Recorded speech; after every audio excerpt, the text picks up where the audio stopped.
Hi guys, আসসালামু আলাইকুম। আমি ক্রাফট করতে ভালোবাসি। আমি 2 দিনে এতগুলা নৌকা বানাইলাম। আজকে একটা আপনাদেরকে নৌকা বানিয়ে দেখাবো। দেখেন,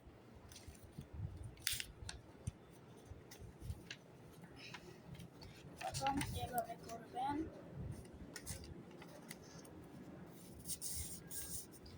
এরপরে এমনি একটা ভাঁজ দিবেন, এরপর এটা খুলে প্লেনের মতো বানাবেন। এরপরে এটা আছে, এটা এমনি দিয়ে এগুলো এমনি করবেন।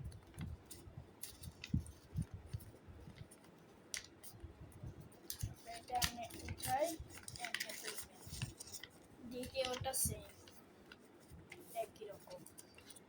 এরপরে এমনি দিয়ে এমনি, এটা সেম এরকম করবেন। তারপরে এর মুখটা আছে না, মুখটা এমনি খুলবেন, খুলে এরকম হবে। তারপর এরকম করবেন, অল্প একটু হলেই হবে। এরপরে এমনি দিয়ে না বাড়িয়ে করবেন। তারপরে এই দুটা টান দিলে হয়ে যাবে আজকের নৌকা। আপনাদের যদি এই নৌকাটা ভালো লাগে বা বানাতে সহজ হয় তাহলে একটা সাবস্ক্রাইব করে যাবেন।